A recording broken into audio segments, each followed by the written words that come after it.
kepada kami melaksanakan aksi nyata penerapan budaya positif, kolaborasi antara saya sendiri Hanik Atung Muzayana dengan Bapak Muhib Ahmad Muhib Huda, CGP Angkatan 7 Kota Samarinda. Mohon izin saya berdiri Bapak Ibu. Oke. Baik, dalam kesempatan kali ini saya akan memberikan pemaparan tentang budaya positif, di mana dalam konsep budaya positif ada 8 indikator. Yang pertama adalah perubahan paradigma belajar, kemudian disiplin positif, nilai-nilai kebajikan, serta kebutuhan dasar manusia. Selanjutnya, ada motivasi perilaku manusia, kemudian posisi kontrol kita sebagai guru, kemudian keyakinan kelas, dan segitiga restitusi. Baik, sebelum materi ini saya lanjutkan, ada hal-hal yang perlu saya sampaikan. Jadi, materi yang saya sampaikan kali ini saya hanya meneruskan dari apa yang telah saya dapatkan selama mengikuti program calon guru penggerak. Posisi saya di sini adalah calon CGP, beserta dengan Pak Muhib. Kemudian saya berdiri di sini bukan sebagai orang yang paling tahu, melainkan saya kepingin belajar bersama dengan Bapak Ibu guru hebat yang ada di ruangan guru ini. Baik, selanjutnya Pak Muhib.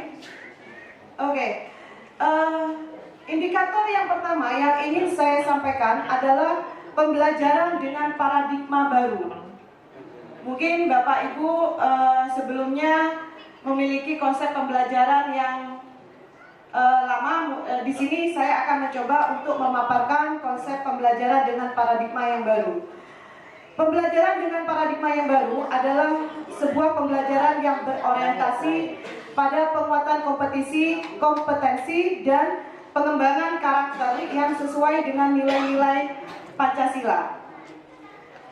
Pembelajaran dengan paradigma baru memastikan praktik pembelajaran yang berpusat pada murid, yang mana setiap murid belajar sesuai dengan kebutuhan dan tahap perkembangannya.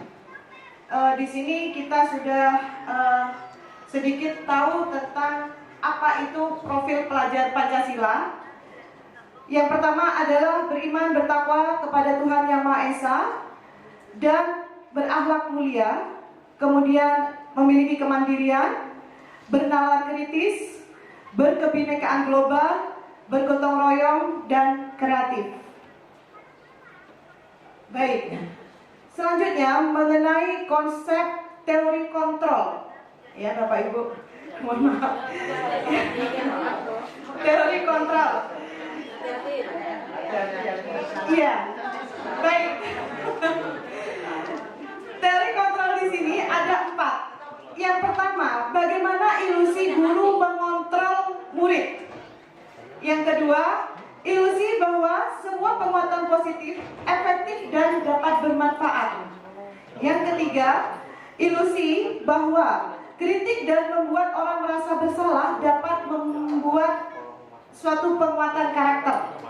Yang keempat, ilusi bahwa orang dewasa memiliki hak untuk memaksa. Mungkin konsep ini yang selama ini kita temui ya di sekolah ya. Selanjutnya, kenapa ada namanya paradigma baru? Karena sebelumnya ada namanya paradigma stimulus respon kepada pendekatan teori kontrol.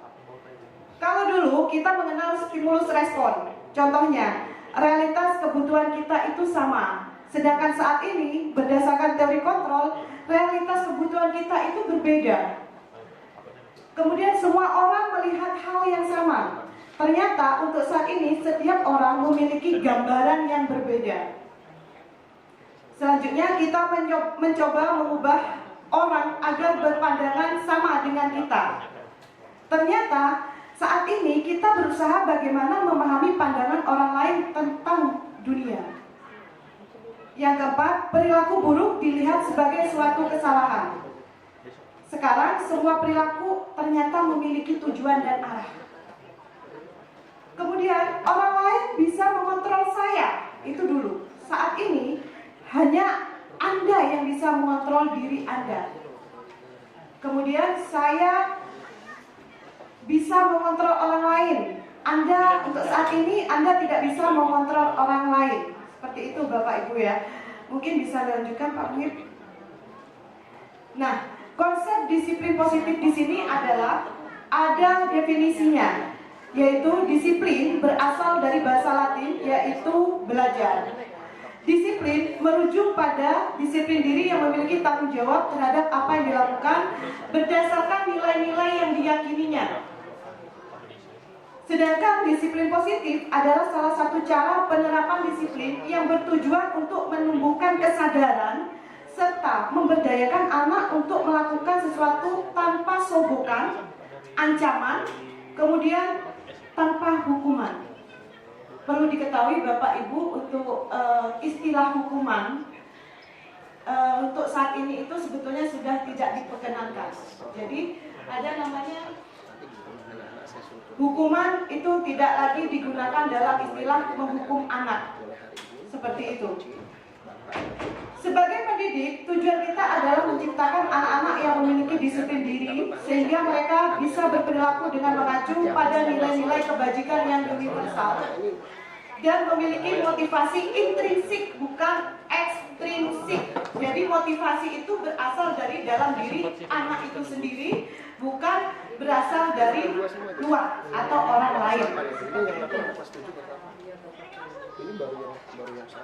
Adapun nilai-nilai kebajikan di sini yang ingin saya sampaikan adalah nilai kebajikan itu merupakan sebuah nilai yang telah disepakati bersama terlepas dari suku, agama, bahasa, dan latar belakangnya. Kita berangkat dari profil pelajar Pancasila, di mana di sini ada IPO yang dikenal dengan Primary Years Program. Apa itu? Ini berasal dari sikap murid terlebih dahulu. Apa itu? Harapannya murid memiliki toleransi, rasa hormat, integritas, mandiri, menghargai, antusias, empati, keingintahuan. Selanjutnya keterampilan hidup. Apa itu? Siswa diharapkan dapat dipercaya, lurus hati, pendengar yang aktif, tidak merendahkan orang lain dan memberikan yang terbaik dari diri, memberikan yang terbaik dari diri sendiri. Selanjutnya, untuk membuat suatu nilai-nilai kebajikan tersebut, ada yang namanya kebutuhan dasar manusia. Kebutuhan dasar manusia di sini ada 5. Yang pertama, belonging, kepengen memiliki rasa apa belonging, dicintai, disayangi, dihargai. Selanjutnya, power, penguasaan. Jadi siswa memiliki rasa ingin menguasai. Kemudian survival. Tahu survival? Tahu. Oke. Merasa ingin apa? Iya. Memiliki rasa ingin merasa keberlangsungan hidupnya di Oke. Selanjutnya freedom, kebebasan, dan fun, bermain. Kebutuhan dasar manusia adalah unsur-unsur yang dibutuhkan oleh manusia untuk mempertahankan keseimbangan fisiologis dan psikologis dalam mempertahankan kehidupan serta kesehatannya. Selanjutnya, baik, ini 5 kebutuhan dasar manusia. Yang pertama adalah bertahan hidup, yaitu kebutuhan yang bersifat fisiologis untuk bertahan hidup, misalnya kesehatan, atau yang sering kita kenal dengan sandang, pangan, dan papan. Semua manusia pasti butuh itu. Selanjutnya, kasih sayang dan rasa ingin diterima, yaitu kebutuhan akan hubungan dan koneksi sosial, kebutuhan untuk memberi dan menerima kasih sayang, dan kebutuhan untuk merasa menjadi bagian dari sebuah kelompok. Jadi di sini siswa merasa kepengen punya teman itu wajar karena memang itu kebutuhannya. Kemudian penguasaan berkaitan dengan kekuatan untuk mencapai sesuatu, menjadi kompeten, menjadi terampil, diakui atas prestasi dan keterampilan kita didengarkan, serta memiliki rasa harga diri. Tentunya tidak terlepas bahwanya siswa ketika berbicara ingin didengarkan oleh guru, oleh teman-temannya dan lain sebagainya. Selanjutnya ada kebebasan. Kebutuhan akan kemandirian, otonomi, memiliki pilihan dan mampu mengendalikan arah hidup seseorang. Selanjutnya kesenangan. Kita tidak boleh munafik bahwasanya setiap anak itu kepengen memiliki rasa senang. Apa itu? Dengan cara bermain. Namun kita harus kembali mengingatkan otoritas kita sebagai seorang guru bahwasanya main itu ada waktunya, bukan main sambil belajar. Kebutuhan untuk mencari kesenangan, bermain dan tertawa itu merupakan sebuah kewajaran. Baik, saya kira dari pemaparan yang saya sampaikan ada 4 indikator. Kemudian 4 indikator selanjutnya akan disampaikan oleh Bapak Muhib dengan contoh-contoh konkret serta kasus-kasus yang telah kami lakukan. Saya kira itu saja dari saya. Terima kasih. Silakan Pak Muhib.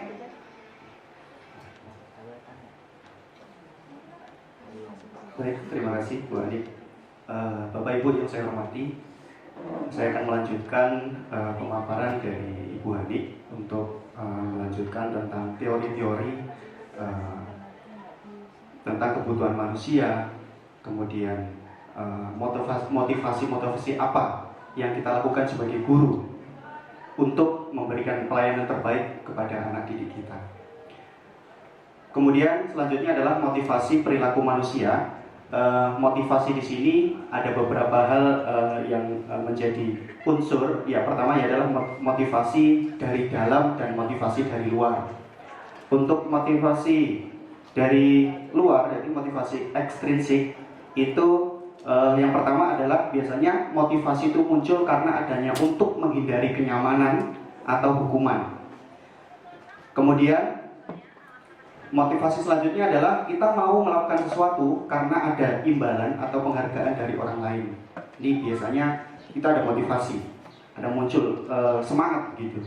Kemudian yang ketiga adalah untuk menjadi orang yang mereka inginkan dan menghargai diri sendiri dengan nilai-nilai yang mereka percaya. Artinya dari beberapa unsur motivasi ini, manusia itu sebenarnya melakukan sesuatu karena ada beberapa sebab atau beberapa motivasi yang dari diri kita. Ada motivasi dari luar dan juga ada motivasi dari diri sendiri. Kalau saya boleh meminjam teorinya Gunung Es, itu seseorang mau melaksanakan aktivitas itu ada karena 2 hal. Yang pertama ada karena teladan, yang kedua adalah sistem. Yang pertama, kenapa teladan? Teladan itu sudah tidak memikirkan segala apapun kecuali adalah yang terbaik. Misalkan, contoh misalkan ini, kita membahas teori dulu ya Bapak Ibu.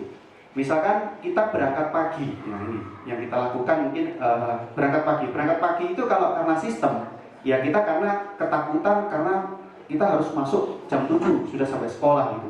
Itu karena sistem Bapak Ibu. Dan kita kalau tidak melakukan itu, pasti kita akan merasa ketakutan. Karena motivasi kita adalah yang dari luar tadi.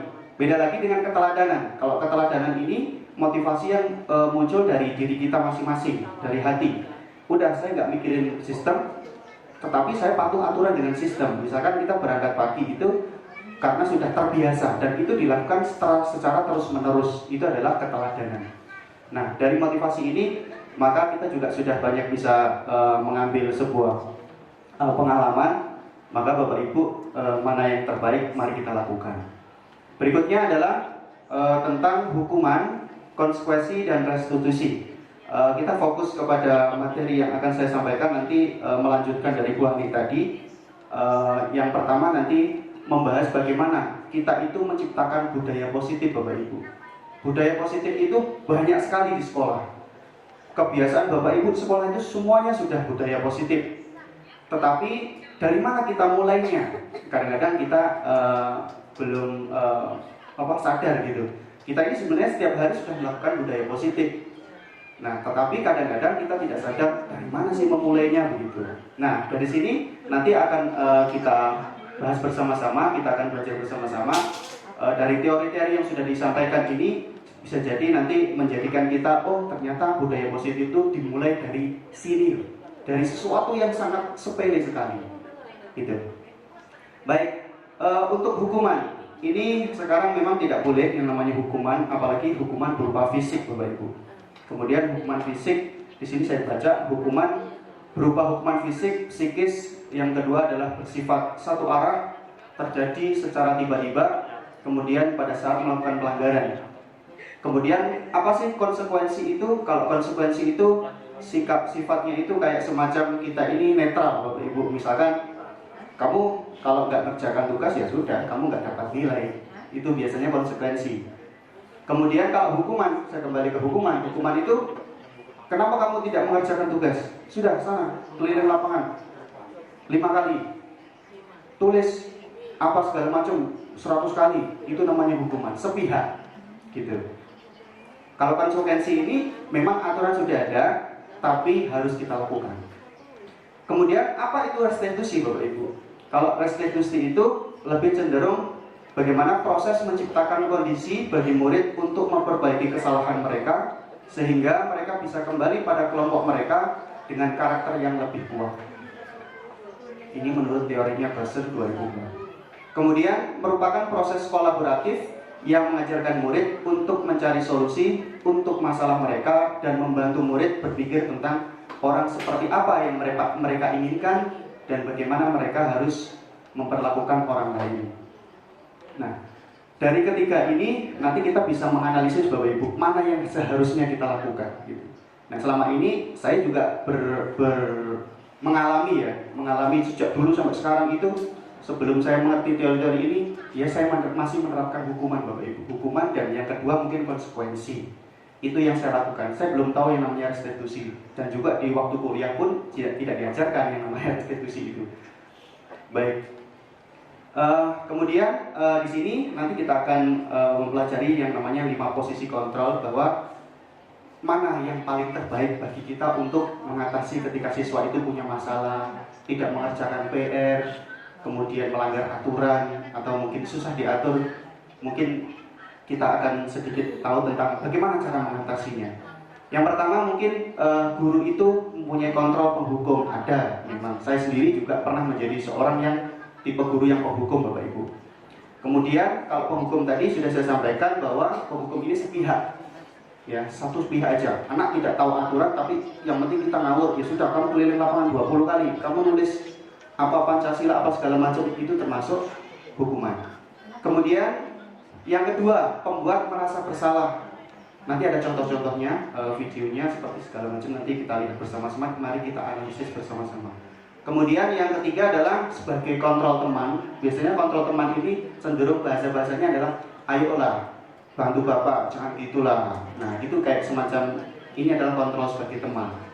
Kemudian kalau pemantau, mungkin saya bilang pemantau ini kita hanya sekedar tahu kan aturan sekolah, kalau terlambat kamu harus ngapain. Nah biasanya itu tipe-tipe pemantau begitu.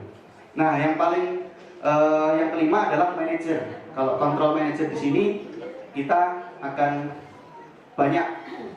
harus banyak ngomong pelan-pelan. Mungkin juga sudah disampaikan oleh Bu Bu Ulfa, Bu Ani ini sebagai guru BK, bagaimana cara mengatasi siswa ketika ada permasalahan dan lain sebagainya. Itu BK punya ilmunya itu. Nah di sini juga kita harus belajar. Baik, kita sedikit nonton video dulu untuk mari kita sama-sama menganalisis contoh-contoh dari kelima kontrol dalam menangani murid dalam menciptakan budaya positif. 5 posisi kontrol itu adalah 1. Posisi penghukum. 2. Posisi pembuat merasa bersalah. 3. Posisi teman. 4. Posisi pemantau atau monitor. Dan 5. Posisi manajer. Untuk lebih memahami kelima posisi tersebut, mari kita saksikan kasus Naren yang terlambat hadir 20 menit di sekolah dan melihat bagaimana kelima posisi kontrol dalam menghadapi masalah tersebut.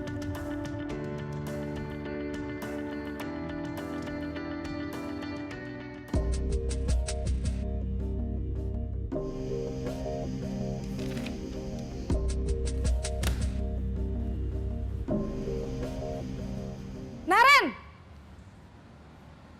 Sini kamu! Selamat pagi, Bu. Selalu terlambat. Kamu deh, pasti terlambat. Maaf, Bu. Saya... Apa? Apa coba? Alasan kamu apa lagi? Kapan sih kamu tidak terlambat? Malas sekali ya kamu jadi anak. Saya... Dasar pemalas. Gak kapok-kapok sih kamu. Sudah berapa kali terlambat? Sana, kamu keliling lapangan basket 2 kali. Kenapa saya harus keliling lapangan basket, Bu? Kenapa? Kamu melawan ibu. Berani-beraninya jawab. Sudah terlambat, masih berani jawab pula. Sekarang, keliling lapangan basket 5 kali sekalian. Biar kapok. Cepat. Pergi sana ke lapangan basket. Posisi penghukum biasanya berbicara dengan nada tinggi, menghardik, menunjuk-nunjuk, menyakiti, dan menyindir. Hukuman bisa berupa fisik maupun psikis. Ibu dan bapak guru hebat. Dampak yang terjadi pada murid ketika guru berada pada posisi penghukum adalah murid cenderung akan memberontak, bahkan menyimpan dendam.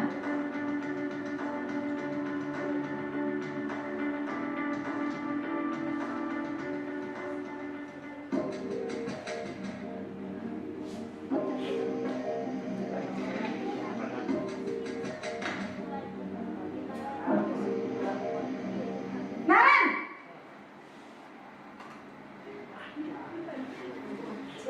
Selamat pagi, Bu. Naren.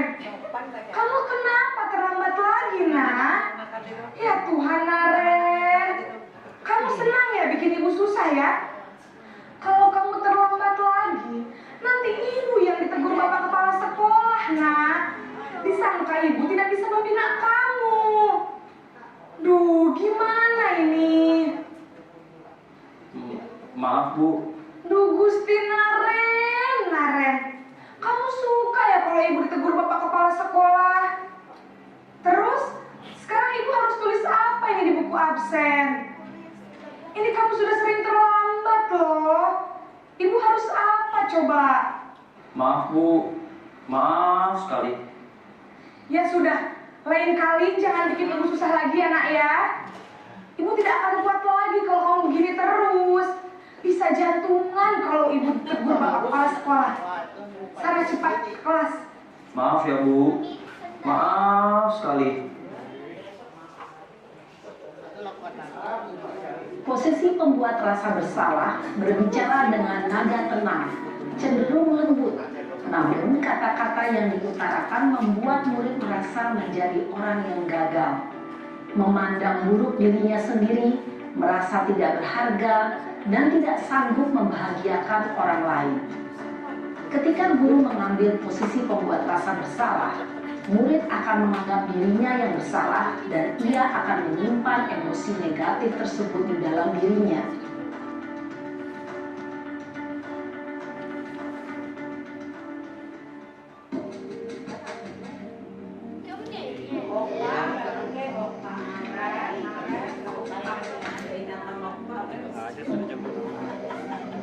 Naren!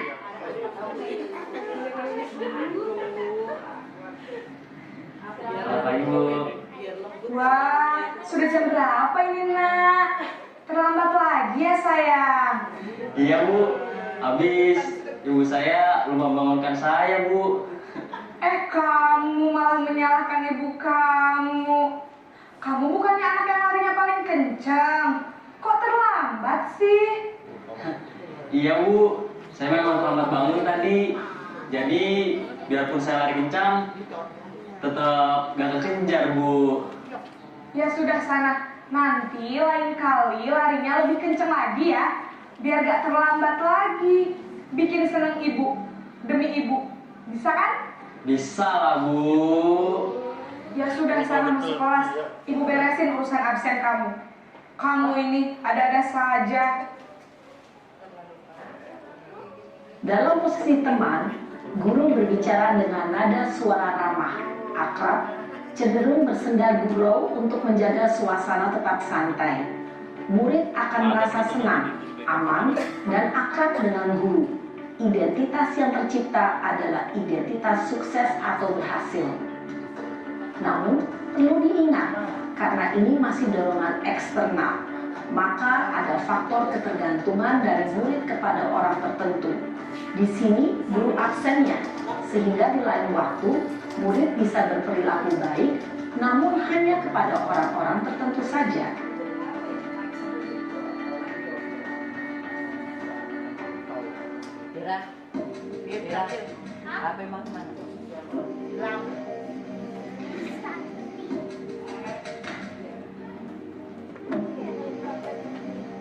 Naren!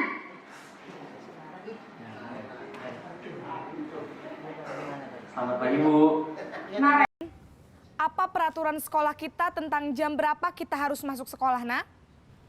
Kita harus di sekolah jam 7, Bu. Iya, betul. Sekarang sudah jam 7.20. Naren sudah tahu konsekuensinya jika terlambat hadir. Paham, Bu. Saya harus tinggal kelas pas jam istirahat selama 20 menit. Iya, benar. Konsekuensinya demikian. Jadi nanti jam 9.30 pas istirahat, kamu harus tinggal di kelas, kerjakan tugas tambahan untuk ketertinggalan kamu, ya? Baik, Bu. Posisi pemantau mengandalkan penghitungan atau data untuk mengontrol murid. Guru mengarahkan murid berdasarkan peraturan dan konsekuensi.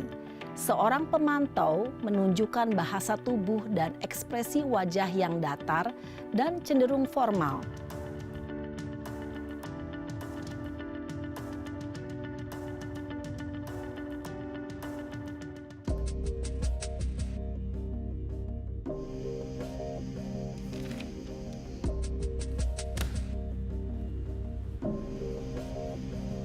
Naren!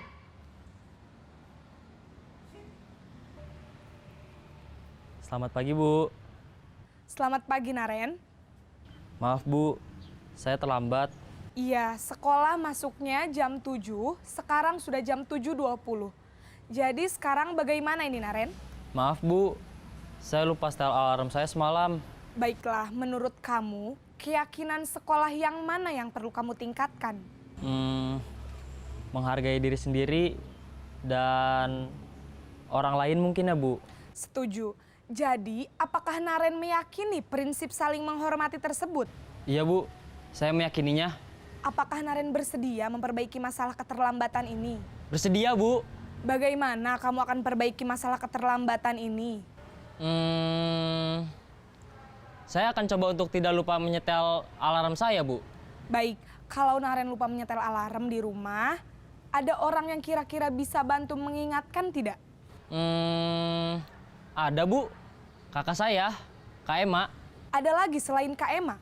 Selain Kak Ema, ada ibu saya. Baik, jadi yang mengingatkan Naren adalah Kak Ema dan ibu kamu ya? Kira-kira akan mulai setel alarm kapan nih, Naren? Setelah pulang sekolah, akan segera saya lakukan. Baik, jadi Naren akan setel alarm untuk bangun besok pagi dan akan diingatkan oleh kakak dan ibunda Naren ya. Ada lagi yang mungkin perlu dilakukan, Naren? Agar tidak terlambat bangun lagi. Tidak ada, Bu. Baik, Naren. Terima kasih untuk kerjasama kamu. Sekarang kamu perlu kembali ke kelas untuk belajar. Baik, Bu. Terima kasih. Posisi manajer adalah posisi kontrol yang disarankan untuk membimbing murid memiliki sikap disiplin yang positif, yaitu murid yang mandiri, bertanggung jawab, dan dapat memecahkan masalah. Tujuan dari posisi ini adalah agar murid dapat berefleksi atas tindakannya. Guru akan dengan tulus memberikan pertanyaan-pertanyaan bermakna, sehingga membuat murid dapat belajar dari kesalahannya dan mencari sebuah solusi untuk menyelesaikannya. Ibu dan Bapak guru hebat, setelah mengamati adegan kelima posisi kontrol tadi, kira-kira posisi mana yang paling ideal? Posisi mana yang dapat menunjang motivasi intrinsik murid? Ya, tentu posisi manajer. Posisi ini memang posisi ideal yang ingin dituju setiap pendidik. Pada posisi inilah, guru dapat menerapkan disiplin positif yang berpihak pada murid, yang memerdekakan murid. Perjalanan seorang pendidik tentunya tidak mudah untuk sampai pada posisi seorang manajer. Namun, tujuan kita pasti, yaitu menciptakan murid-murid yang mandiri, merdeka, dan bertanggung jawab. Semoga penggambaran 5 posisi kontrol yang telah diperlihatkan ini dapat menjadi ajang refleksi bagi kita semua, agar dapat terus mengasah dan menerapkan disiplin positif yang memerdekakan murid. Mari terus berlatih dan bersemangat. Selamat menerapkan. Salam dan bahagia, Ibu dan Bapak guru hebat.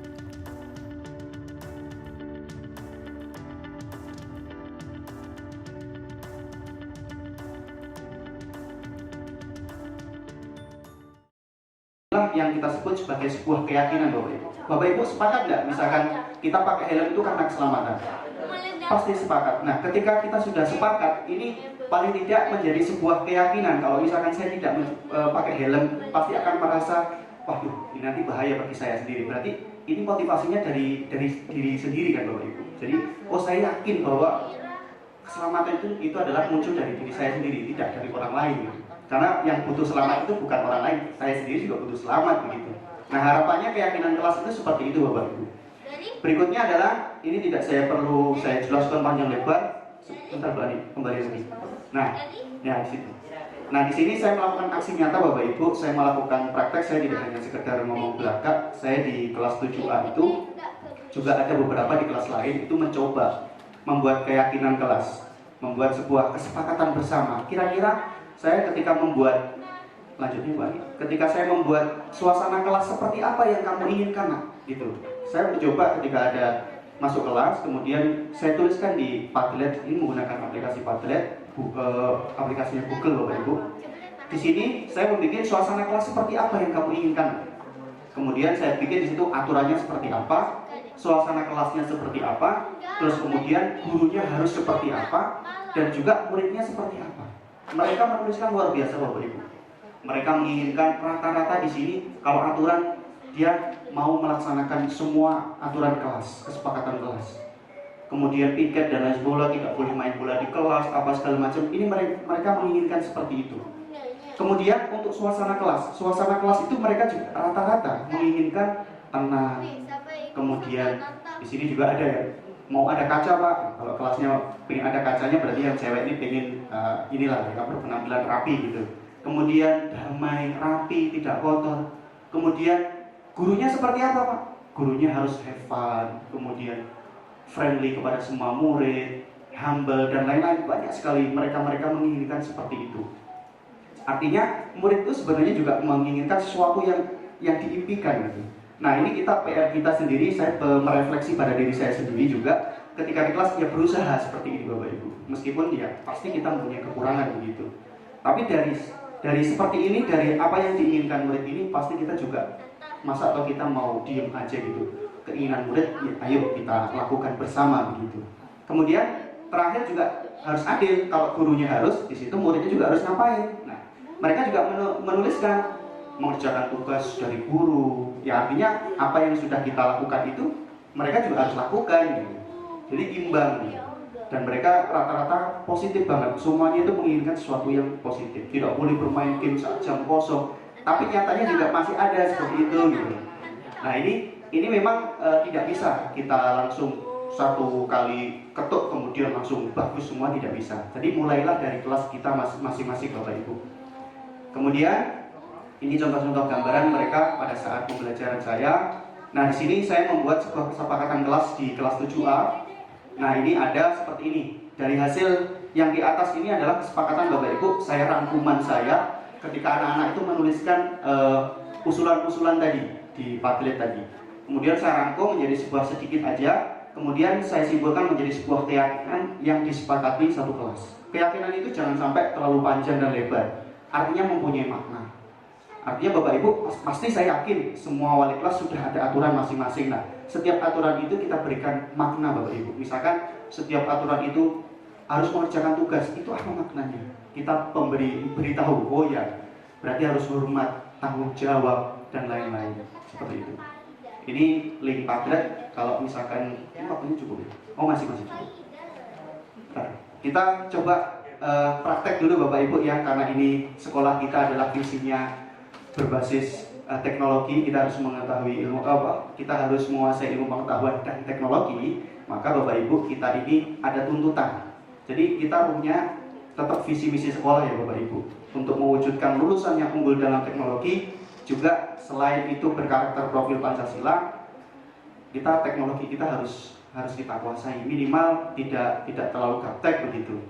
Baik, kita coba di sini ada link Bapak Ibu, silahkan diklik, saya share di grup guru saja. Kita mencoba membuat, kita contoh, anggap aja ini di dalam kelas, tapi ini bahasa kita adalah membuat ruang guru impian kita. Pengennya ruang guru itu seperti apa bagi kita semua Bapak Ibu? Pasti Bapak Ibu kan mempunyai impian nih, ruang guru kita harus bagaimana, harus ada kulkasnya kah, harus ada ini kah, apa segala macamnya gitu. Silakan nanti dituliskan di sini ya, saya share di grup guru. Nanti di kelas. Baik, seperti itu Bapak Ibu. Jadi ini pengganti plano, kertas plano. Jika Bapak Ibu nanti menginginkan untuk seperti ini, bisa akses Google-nya masing-masing.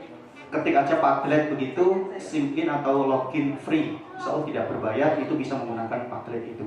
Baik, terakhir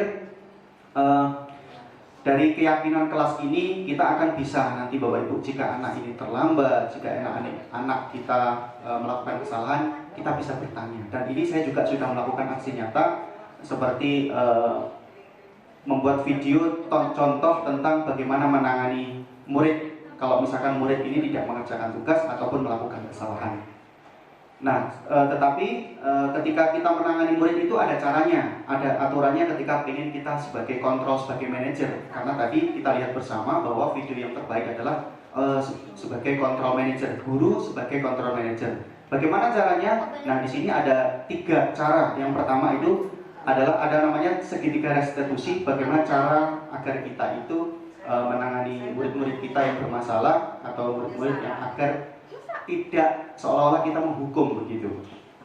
Yang pertama adalah menstabilkan identitas. Bentar Bu, naik ke atas sedikit Bu. Nah, menstabilkan identitas. Kemudian yang kedua, validasi tindakan yang salah. Yang ketiga adalah menanyakan keyakinan. Nanti jadi senjata kita Bapak Ibu menanyakan keyakinan ini Kenapa? Karena kita di kelas sudah membuat keyakinan bersama, kesepakatan bersama. Oh, misalkan dia anak nggak mengerjakan tugas, tahu keyakinan yang sudah keyakinan kelas kita.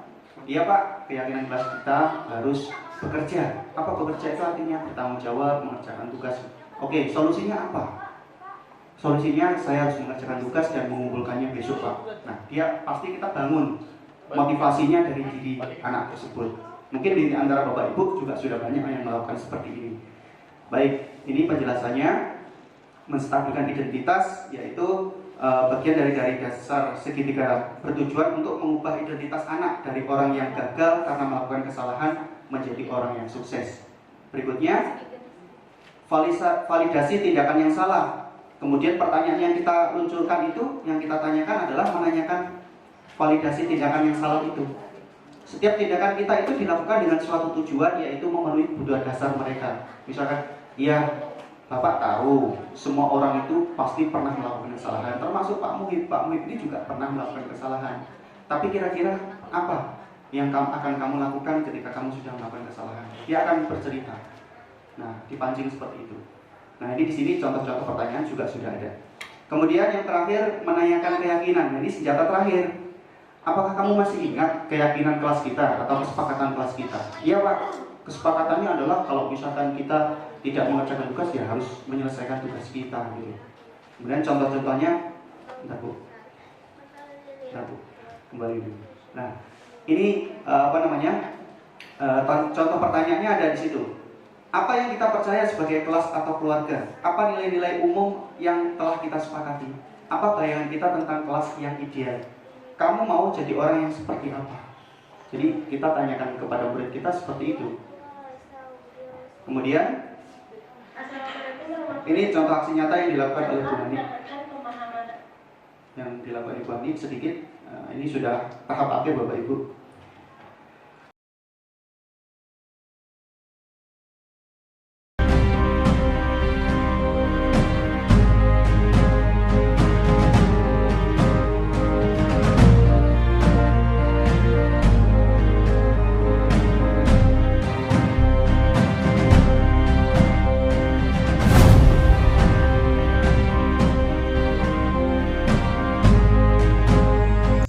Assalamualaikum Pak Muhib. Waalaikumsalam. Silakan duduk, Andi. Andi tahu Bapak panggil ke sini kenapa? Mungkin berkaitan dengan tugas, Pak. Oke, benar. Kemarin apakah kamu masuk sekolah? Ya, Pak, tapi saya lupa tidak mengerjakan dan tidak mengumpulkan tugas. Ya, oke. Andi, semua orang itu pasti melakukan kesalahan. Pak Muhib sendiri juga pernah melakukan kesalahan. Namun, setiap perilaku, setiap perbuatan itu jika tidak dilakukan pasti punya alasan. Kira-kira Anti punya alasan apa tidak mengerjakan tugas dari Bapak? Saya bermain game, Pak, dan lupa tidak mengerjakan dan mengumpulkan tugas dari Bapak. Ya. Apakah kamu masih ingat dengan keyakinan kelas kita? Masih, Pak. Kira-kira apa keyakinan yang belum kamu lakukan? Selalu bertanggung jawab, Pak. Nah, masih ingat kan? Lalu solusi apa yang akan kamu lakukan untuk menangani masalah ini? Ya, Pak, saya minta maaf kemarin tidak mengerjakan tugas dari Bapak. Dan saya akan mengerjakannya dan mengumpulkannya besok. Dan saya berjanji tidak akan bermain game di sekolah. Baik, saya apresiasi tanggung jawabmu. Silahkan setelah ini kembali istirahat bersama teman-temanmu. Terima kasih, Pak. Sama-sama. Assalamualaikum. Waalaikumsalam warahmatullahi wabarakatuh.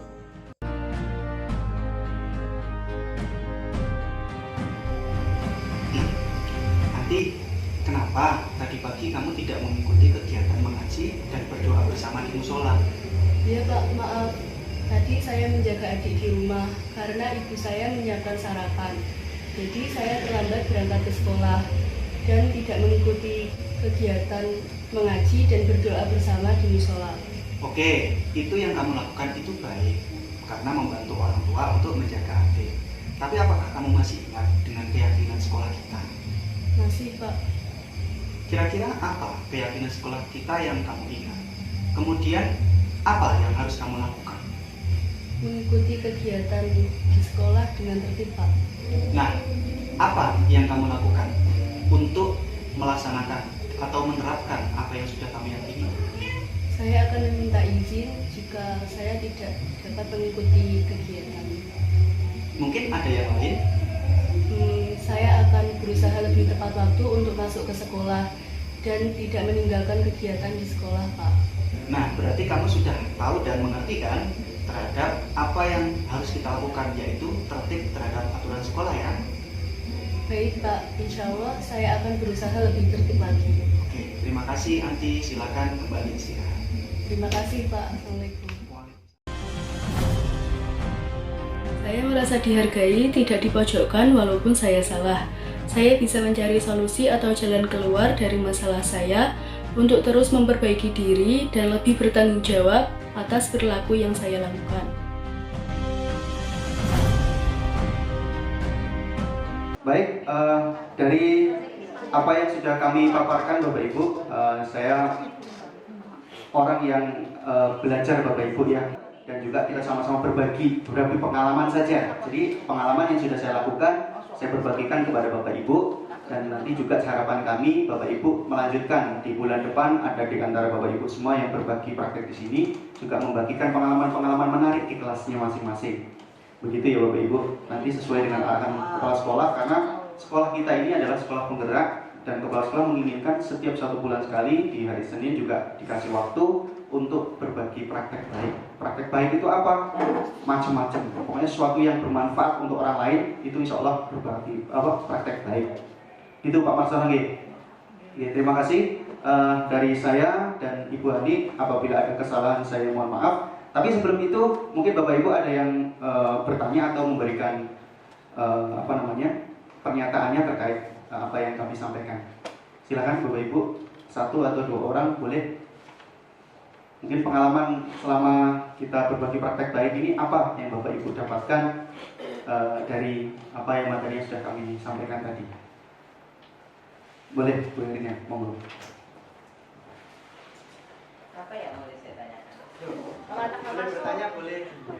Begini Pak, mengenai yang terakhir yang Bapak katakan tadi, nilai positif untuk keinginan kepala sekolah untuk Bapak Ibu guru mengimplementasikan yang pembelajaran yang ini, kurikulum baru ini ke depan kita setiap Senin, ya rekan sejawat, itu mekanismenya seperti apa? Artinya begini Pak, ini ya modul ini kan yang Bapak berikan ke kami, terus nanti kami mengimplementasikan ke kelas. Setelah itu yang seperti Bapak buat tadi, terus kami tampilkan ke depan teman-teman dan kepala sekolah. Itu harapannya seperti itu ya Pak? Baik, terima kasih Ibu Helena. Baik Bapak Ibu, perlu saya sedikit luruskan gitu ya.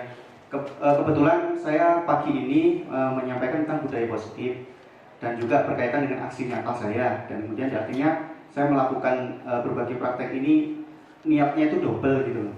Ya itu yang pertama, yang jelas tujuan kami adalah aksi nyata.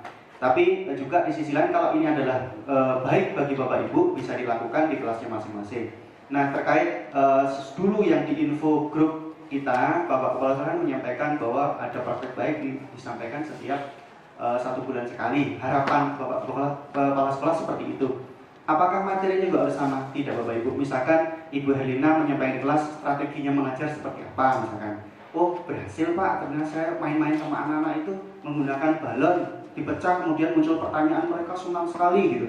Itu juga termasuk praktek baik Bapak Ibu. Agar bisa, oh mungkin teman-teman kita ini yang mungkin sudah agak menurun motivasinya untuk mengajar, jadi lebih semangat lagi karena Bu Helena berbagi praktek baik tentang mengajar strategi di kelas yang baik tadi gitu. Jadi tidak harus sama persis seperti itu. Itu. Jadi baik, terima kasih. Cukup Bu Helena. Bapak Ibu ada lagi? Cukup ya? Cukup Bapak Ibu. Terima kasih. Mohon maaf saya sebagai anak muda yang mungkin agak sedikit lancang, kata-kata saya kurang menyenangkan. Saya hanyalah orang yang sedang belajar dan mau belajar terus dan berusaha untuk berbagi apa yang saya alami. Yang saya alami, saya pasti dan yakin Bapak Ibu juga sudah mengalami semuanya tentunya, karena Bapak Ibu lebih senior di SMP 1 dan saya ini masih belajar dari Bapak Ibu semuanya. Terima kasih. Apabila ada kesalahan saya mohon maaf. Wassalamualaikum warahmatullahi wabarakatuh.